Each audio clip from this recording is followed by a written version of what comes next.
പരാതി നൽകിയിട്ട് നിയമപാലകരുടെ ഭാഗത്തു നിന്നും പരിഹാരമില്ലാത്ത ഒരുപാട് സംഭവങ്ങൾ നമ്മുടെ നാട്ടിലുണ്ട്.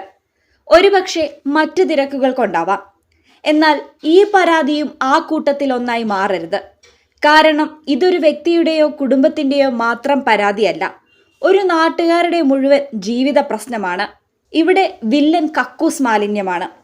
വണ്ടൂർ വാണിയമ്പലം വരമ്പൻകല്ല് പാലത്തിന് സമീപം പുഴയിൽ കഴിഞ്ഞ ബുധനാഴ്ച വൻതോതിലാണ് കക്കൂസ് മാലിന്യം തള്ളിയത്.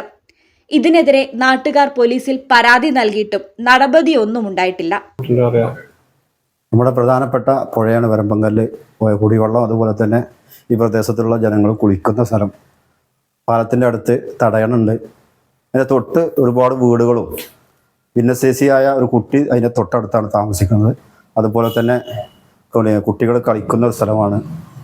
പിന്നെ അതിൻ്റെ അടുത്ത് തന്നെ പള്ളിയുണ്ട്. അവിടെയാണ് കഴിഞ്ഞ ആഴ്ച 2 വർഷം മുമ്പ് ഒരു മാലിന്യം കൊടുത്ത് തട്ടിയിരുന്നു.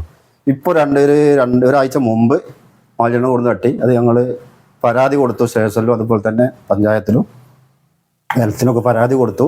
അതിന് ശേഷം ഇന്ന് പുലർച്ചെ വീണ്ടും മാലിന്യം കൊണ്ട് തട്ടി. അതുകൊണ്ട് കഴിഞ്ഞ പ്രാവശ്യം പരാതി കൊടുത്തതിന് നടപടി ഉണ്ടാകാത്തത് കൊണ്ടാണ് ഇങ്ങനെ ഒരു രണ്ടാമതും ഇന്ന് പുലർച്ചെ ഇത് മാലിന്യം കൊണ്ട് തട്ടിയത്. ഇതിന് വേണ്ട നടപടികൾ പിന്നെ ബന്ധപ്പെട്ട സർക്കാർ പോലീസ് സ്റ്റേഷനായാലും പഞ്ചായത്തായാലും അവിടെ നിന്ന് ഉണ്ടാകണമെന്ന് ജനങ്ങൾക്ക് വേണ്ടി അഭ്യർത്ഥിക്കുകയാണ്. ഇപ്പോൾ വീണ്ടും വെള്ളിയാഴ്ച പുലർച്ചെയും മാലിന്യം തള്ളിയിരിക്കുന്നു. പുഴയിലും കുട്ടികളുടെ കളിസ്ഥലത്തേക്കുമാണ് പാലത്തിൽ വാഹനം നിർത്തി മാലിന്യം ഒഴുക്കിയിട്ടുള്ളത്. പരിസരത്തെത്തിയാൽ നല്ല ദുർഗന്ധം മൂലം മൂക്കു പൊത്തേണ്ട ഗതികേടാണ് നാട്ടുകാർക്ക്. നാട്ടുകാർ വണ്ടൂർ പോലീസിൽ പരാതി നൽകിയിട്ടും പോലീസിന്റെ ഭാഗത്തു നിന്ന് കാര്യമായ നടപടി ഉണ്ടായിട്ടില്ലെന്നാണ് നാട്ടുകാരുടെ പരാതി. പോലീസിന്റെ അനാസ്ഥയ്ക്കെതിരെ റോഡ് തടയുന്നതടക്കമുള്ള സമരപരിപാടികൾ ആവിഷ്കരിക്കാൻ ഒരുങ്ങുകയാണ് നാട്ടുകാർ. News bureau, Wandoor.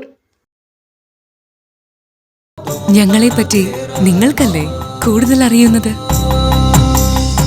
പരിശുദ്ധിയുടെ സുവർണ പാരമ്പര്യം. Hayath golden diamonds, Valanchery.